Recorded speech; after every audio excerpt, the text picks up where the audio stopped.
Hello friends, welcome to my channel. तो चलिए देखेंगे यूपीएससी प्रीलिम्स 2024 के लिए डेली क्यूज 27/11/2023 का आज देखेंगे।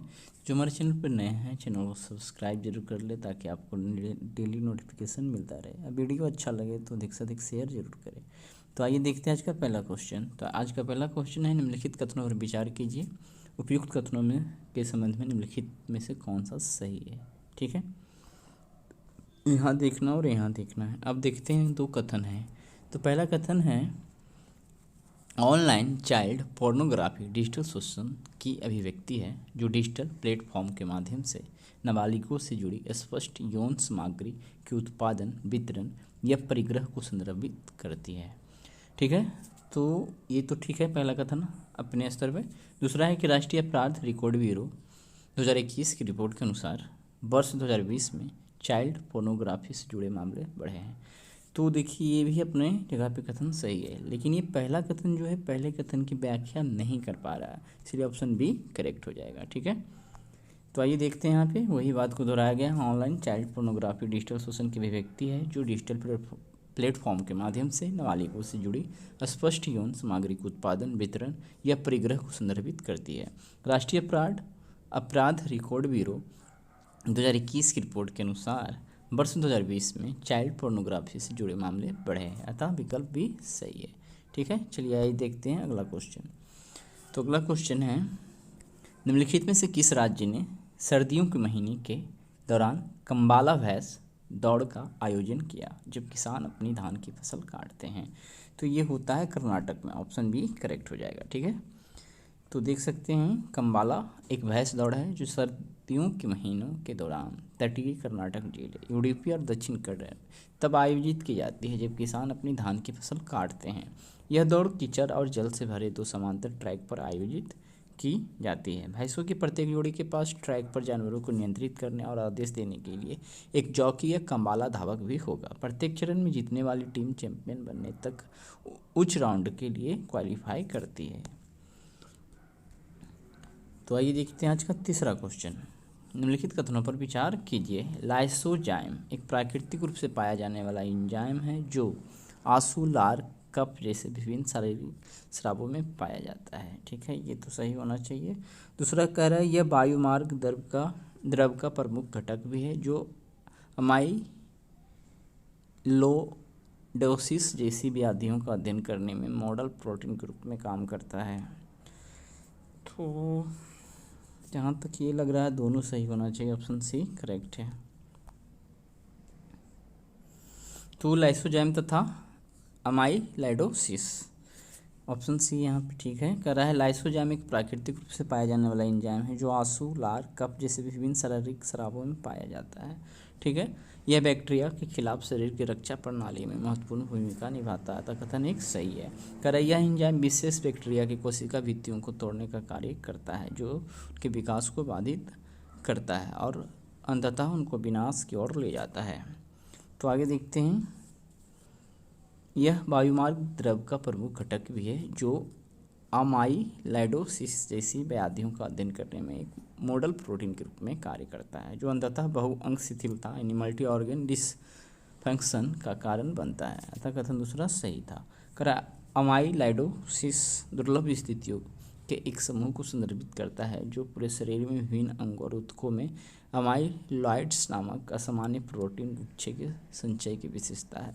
करें ये अमाइलॉइड प्रोटीन सामान्यतः मिसफोल्डेड प्रोटीन से बने होते हैं। हृदय, गुर्दे, यकृत, पीलिया जैसे सामान्य अंग के कार्य को बाधित कर सकते हैं और समय के साथ नुकसान पहुंचा सकते हैं।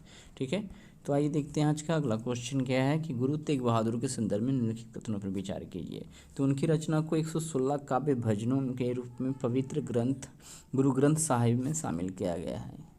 ठीक है, कर वर्ष 1675 में मुगल सम्राट औरंगजेब के आदेश पर गुरु तेग बहादुर की हत्या दिल्ली में कर दी गई थी। तो ये कथन भी सही है, इसीलिए यहाँ पे दोनों ऑप्शन सही है, तो ऑप्शन सी करेक्ट होना चाहिए।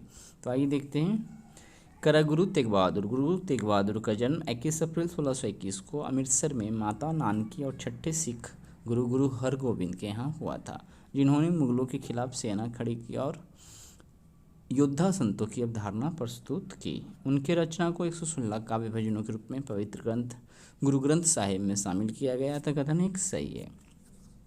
वर्ष 1675 में मुगल सम्राट औरंगजेब के आदेश पर गुरु तेग बहादुर की हत्या दिल्ली में कर दी गई थी। अतः कथन दूसरा भी सही है। ठीक है, तो आगे है कि उनकी यात्राएं, जिनमें ढाका और पुरी जैसे दूरदराज के स्थानों की यात्राएं शामिल थी, ने उनकी निडरता और एकता के संदेश को फैलाने की उनकी प्रतिबद्धता को प्रदर्शित किया। ऐसे ही एक मिशन के दौरान उन्होंने पंजाब में चक ननकी शहर की स्थापना की, जो बाद में पंजाब के आनंदपुर साहिब का हिस्सा बन गया। ठीक है, चलिए देखते हैं आगे। इंटरनेशनल ट्रॉपिकल टिम्बर ऑर्गेनाइजेशन के संबंध में निम्नलिखित कथनों पर विचार कीजिए। शॉर्टकट में यहाँ है इंटरनेशनल ट्रॉपिकल टिम्बर ऑर्गेनाइजेशन। करैया एक अंतर सरकारी संगठन है जो उष्णकटिबंधीय वनों के सतत प्रबंधन और संरक्षण को बढ़ावा देता है। साथ ही यह स्थायी रूप से प्रबंधित तथा कानूनी रूप से उष्णकटिबंधीय वनों से काटी गई लकड़ियों के अंतर्राष्ट्रीय व्यापार के विस्तार और विविधीकरण को बढ़ावा देता है। पहला कथन तो सही है, कितने सही है ढूंढना है। कराइस की स्थापना अंतर्राष्ट्रीय उष्णकटिबंधीय इमारती लकड़ी समझौता 1983 के तहत की गई थी। भारत सहित संयुक्त राष्ट्र के सभी सदस्य इसके सदस्य हैं। तो संयुक्त राष्ट्र में बहुत सारे सदस्य हैं, 93-95 ना, तो टोटल तो इसमें है नहीं। भारत तो जरूर इसका सदस्य है, बट इसके अलावा 75 देश और होना चाहिए, तो इसके कारण तीसरा गलत है। तो ए हो जाएगा ऑप्शन 1 और 2। तो International Tropical Timber Organization ITTO एक अंतर सरकारी संगठन है जो उष्णकटिबंधीय वनों के टिकाऊ प्रबंधन और संरक्षण को बढ़ावा देता है। साथ ही यह स्थायी रूप से प्रबंधित तथा कानूनी रूप से उष्णकटिबंधीय वनों से काटी गई लकड़ी के अंतर्राष्ट्रीय व्यापार के विस्तार और विविधीकरण को भी बढ़ावा देता है। तो कथन एक सही है। ITTO की स्थापना अंतर्राष्ट्रीय उष्णकटिबंधीय इमारती लकड़ी समझौता 1983 के अंतर्गत की गई थी, जिस पर व्यापार और विकास पर संयुक्त राष्ट्र सम्मेलन में चर्चा की गई थी। अतः कथन दूसरा सही है। चलिए आगे देखते हैं सदस्य कौन कौन हैं। और इसमें भारत समेत 75 देश शामिल हैं। अच्छा, भारत मिलाकर। अतः कथन 3 सही नहीं है। इसके सदस्य विश्व के लगभग 80% उष्णकटिबंधीय वनों का प्रबंधन करने के साथ साथ 90% वैश्विक उष्णकटिबंधीय लकड़ी के व्यापार के लिए जिम्मेदार है। ठीक है ना, तो आगे देखते हैं। राज्य के धन विधेयक के संबंध में राष्ट्रपति की शक्ति के संदर्भ में निम्नलिखित कथनों पर विचार कीजिए। तो राष्ट्रपति विधेयक पर सहमति दे सकता है, जिसका अर्थ है कि विधेयक अधिनियम बन जाएगा। तो ये कथन सही है। ध्यान देना है कि राज्य की धन विधेयक, ठीक है, कर रहा है जब वह विधेयक पर अपनी असहमति व्यक्त करता है तो विधेयक समाप्त हो जाता है और अधिनियम नहीं बनता है। ये भी कथन सही है। कर वह विधेयक को राज्य विधायिका द्वारा पुनर्विचार के लिए लौटा सकता है। तो ऐसा धन विधेयक जो राज्य कि दोनों विधानमंडल दोनों मिलाकर ही कहे जाते हैं। ठीक है, तो विधानमंडल से पारित होकर क्या होता है, राज्यपाल कभी सुरक्षित रख लेता है राष्ट्रपति के पास।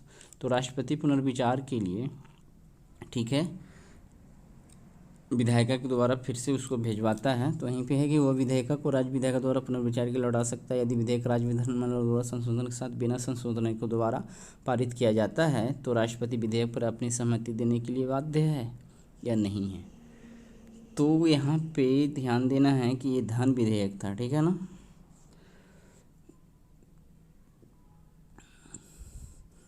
तो धन विधेयक के मामले में पुनः विचार के लिए क्या है, लोकसभा में तो नियम है कि द्वारा नहीं भेजा जाता है, ठीक है। और यहाँ पे ये जो है कथन ही एक तरह से लिखा हुआ जो था ना वो गलती है, क्योंकि धन विधेयक के मामले में पुनः विचार के लिए कभी लौटाया नहीं जा सकता। बाध्य है कि नहीं वो अलग बात है। तो यहाँ पे बाध्य नहीं है, ये अनुसार ही सिर्फ गलत है। लेकिन ध्यान रखना है कि सामान्य विधेयक होता है उसे ही पुनः विचार के लिए भेजा जाता है, धन विधेयक को नहीं। तो इस पॉइंट में थोड़ा सा खामियां, ठीक है। लेकिन वो बाध्य नहीं है, ना तो धन विधेयक के लिए ना अन्य विधेयक के लिए। वो उसको सुरक्षित भी रख सकता है, सहमति दे भी सकता है, नहीं भी दे सकता है। तो इस प्रकार से यहाँ पे 2 कथन सही है, तीसरा तो गलती था। तो केवल 2 सही हो जाएगा, ठीक है। आइए देखते हैं यहाँ पे कर राष्ट्रपति विधेयक पर सहमति दे सकता है, जिसका अर्थ है कि विधेयक का अधिनियम बन जाता है, अतः कथन एक सही है। कर वह विधेयक पर अपनी असहमति व्यक्त करता है, तो इसका अर्थ है कि विधेयक निरस्त कर दिया गया, अतः कथन दो सही है। कर वह विधेयक राज्य को विधायिका द्वारा पुनर्विचार हेतु लौटा सकता है, यदि विधेयक राज्य विधानमंडल द्वारा संशोधनों के साथ या संशोधनों के बिना द्वारा पारित किया जाता है, तो राष्ट्रपति विधेयक पर अपनी सहमति देने के लिए बाध्य नहीं है, अतः कथन तीसरा सही नहीं है। निम्नलिखित कथनों पर विचार कीजिए। शीर्ष अदालत ने माना कि किसी व्यक्ति की प्रतिष्ठा संविधान के अनुच्छेद 21 के तहत एक बुनियादी तत्व है और मौलिक अधिकारों का संतुलन एक संवैधानिक आवश्यकता है, तो कथन पहला सही है। करेक्ट कथन दो जो है, नागरिकों का यह संबंधी कर्तव्य है कि वे अन्य व्यक्तियों की स्वतंत्रता में हस्तक्षेप ना करें, क्योंकि हर किसी के पास प्रतिष्ठा का अधिकार और सम्मान के साथ जीने का अधिकार है। तो एक तरह से देखिए पहला कथन सही है, दूसरा भी क्या है, पहले की व्याख्या करने की कोशिश कर रहा था, कथन ए सही हो, ऑप्शन ए करेक्ट हो जाएगा, ठीक है ना। तो आइए देखते हैं यहाँ पे। कर रहा है शीर्ष अदालत ने कहा है कि किसी व्यक्ति की प्रतिष्ठा संविधान के अनुच्छेद 21 के तहत एक बुनियादी तत्व है और मौलिक अधिकारों का संतुलन एक संवैधानिक आवश्यकता है, कथन एक सही है। कर नागरिकों का यह संबंधी कर्तव्य है कि वे अन्य व्यक्तियों की स्वतंत्रता में हस्तक्षेप ना करें, क्योंकि हर किसी को प्रतिष्ठा का अधिकार और सम्मान के साथ का अधिकार है, कथन दो सही है। और व्याख्या कर रहा था विकल्प ए भी सही है। आइए देखते हैं राज्यपाल की कार्यकारी शक्तियों के संबंध में निम्नलिखित कथनों पर विचार कीजिए। वह उस तरीकों को निर्दिष्ट करते हुए नियम बना सकता है जिसमें उसके नाम पर बनाए और निष्पादित किए गए आदेशों तथा अन्य उपकरणों को प्रमाणित किया जाएगा। तो राज्यपाल की कार्यकारी शक्ति से रिलेटेड है, तो वह उस तरीके को निर्दिष्ट करते हुए नियम बना सकता है जिसमें उसके नाम पर बनाए और निष्पादित किए गए आदेशों तथा अन्य उपकरणों को प्रमाणित किया जाएगा, तो ये कथन सही है। वह किसी राज्य के महाधिवक्ता की नियुक्ति करता है और उसका पारिश्रमिक भी निर्धारित करता है, दूसरा भी सही है। कर वह राज्य चुनाव आयुक्त की नियुक्ति करता है, यहाँ तक ये सही है। और उसकी सेवा की शर्तें एवं कार्यालय का कार्यकाल भी निर्धारित करता है, ये तीनों कथन राज्यपाल से संबंधित सही है, इसीलिए यहाँ पर सभी तीनों का ऑप्शन सी करेक्ट हो जाएगा, ठीक है।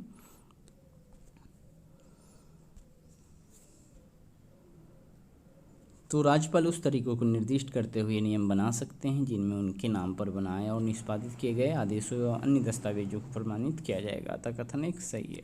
कर वह राज्य लोक सेवा आयोग के अध्यक्ष एवं सदस्यों की नियुक्ति करता है, हालांकि उन्हें केवल राष्ट्रपति द्वारा ही हटाया जा सकता है, राज्यपाल द्वारा नहीं, ठीक है। फिर है कि वह किसी राज्य के महाधिवक्ता की नियुक्ति करता है और उसका पारिश्रमिक भी निर्धारित करता है। कर महाधिवक्ता राज्यपाल के प्रसाद पर्यंत तक पद धारण करता है। वह राज्य चुनाव आयुक्त की नियुक्ति करता है और उसकी सेवा की शर्तें एवं कार्यालय का कार्यकाल निर्धारित करता है, तक तीसरा भी सही है। आइए देखते हैं आज का अगला क्वेश्चन। संविधान सभा के संबंध में लिखित कथनों पर विचार कीजिए। तो प्रत्येक प्रांत और रियासत को उसकी संबंधित जनसंख्या के अनुपात में सीटें आवंटित की जानी थी, ये कथन तो पता ही है, सही है। कर प्रत्येक ब्रिटिश प्रांत को आवंटित सीटें 3 प्रमुख समुदाय मुस्लिम, सिख और सामान्य के बीच, ये यानी कि जो भी और भी उपस्थित है सबको एक साथ है यहाँ पे मुस्लिम, सिख और सामान्य के बीच विभाजित की जानी थी, तो ये भी है। अरे संविधान सभा को आंशिक रूप से निर्वाचित और नामांकित निकाय होना था, तो ये भी सही है, तो सभी सही है। अच्छा कितने सही नहीं है, तो इसका आंसर हो जाएगा ऑप्शन डी, इनमें से कोई भी नहीं, ठीक है। तो संविधान सभा द्वारा प्रत्येक प्रांत और रियासत या छोटे राज्यों के मामले में राज्यों के समूह को उनकी संबंधित जनसंख्या के अनुपात में सीटें आवंटित की जानी थी। आमतौर पर प्रत्येक 10 लाख की आबादी पर एक सीट आवंटित की जानी थी उस वक्त, तो कथन एक सही है। प्रत्येक समुदाय के प्रतिनिधि को प्रांतीय विधानसभा में उस समुदाय के सदस्यों द्वारा चुना जाना था और मतदान एकल संक्रमणीय वोट के माध्यम से अनुपातिक प्रतिनिधित्व की विधि से भी होना था। और भी है, कह रहा है प्रत्येक ब्रिटिश प्रांत को आवंटित सीटें 3 प्रमुख समुदाय मुस्लिम, सिख और सामान्य में मुस्लिम तथा सिख के अतिरिक्त जो सभी है के बीच विभाजित की जानी थी, अतः कथन दो सही है। कर रियासतों के प्रतिनिधियों को रियासत के प्रमुखों द्वारा नामित किया जाना था। कर संविधान सभा को आंशिक रूप से निर्वाचित और आंशिक रूप से नामांकित निकाय होना था, अतः कथन तीसरा सही है, ठीक है ना। तो इस प्रकार से आज, अच्छा अभी इस प्रकार से नहीं होगी, क्वेश्चन बाकी है। उच्च न्यायालय के संदर्भ में निम्नलिखित कथनों पर विचार कीजिए। संसद किसी उच्च न्यायालय के क्षेत्राधिकार को किसी भी केंद्र शासित प्रदेश तक बढ़ा सकती है, ठीक है। लेकिन किसी उच्च न्यायालय के क्षेत्राधिकार को किसी केंद्र शासित प्रदेश से बाहर नहीं कर सकती, नहीं बाहर भी कर सकती है। तो यहाँ पे ये क्या है, गलत हो गया। कितने सही है ढूंढना है। कराभिलेख न्यायालय के रूप में उच्च न्यायालय के पास सर्वोच्च न्यायालय के निर्णयों, कार्रवाइयों तथा कृतियों की सतत स्मृति और गवाही की रिकॉर्ड रखने की शक्तियाँ हैं। तो अभिलेख न्यायालय के रूप में उच्च न्यायालय को अपने ही कार्रवाई का, सर्वोच्च न्यायालय का नहीं, ठीक है ना, अपना जो उसका खुद का कार्रवाई है उसके निर्णय, कार्रवाई तथा कृतियों की सतत स्मृति और गवाही को रिकॉर्ड रखने की शक्ति, यहाँ पे सर्वोच्च न्यायालय की नहीं। तो ये भी उसके कारण गलत है, ऑप्शन डी सही हो जाएगा। ठीक है, तो वही है यहाँ पे कि संसद किसी उच्च न्यायालय के क्षेत्राधिकार को किसी भी केंद्र शासित प्रदेश तक बढ़ा सकती है या किसी केंद्र शासित प्रदेश को किसी उच्च न्यायालय के क्षेत्राधिकार से बाहर कर सकती है। यह कथन एक सही नहीं था। ठीक है, सर्वोच्च न्यायालय भारत के संविधान के अनुच्छेद 215 के तहत अभिलेख न्यायालय है। तो ध्यान देना है, उच्च न्यायालय एक अभिलेख न्यायालय है। अभिलेख न्यायालय के रूप में उच्च न्यायालय के पास निम्नलिखित शक्ति है, वो अपने स्वयं के निर्णयों को समीक्षा करता है, इसकी कृतियों व कार्रवाइयों को सतत स्मृति और गवाही के लिए रिकॉर्ड करता है। जो भी फैसले इसे दिए जाते हैं, किस प्रकार से दिए गए हैं, क्या दिए गए हैं, उस प्रकार का अगला कैसा आएगा तो फिर उसी प्रकार से कैसे करना है, ये सब वो ही रिकॉर्ड करता है, वो कह रहा है। इसके अभिलेखों को साक्ष्य प्रमाण मानना, ये सब है। तो अतः दूसरा भी सही नहीं था। ठीक है, तो आज हमने 10 क्वेश्चन देख लिया। मिलते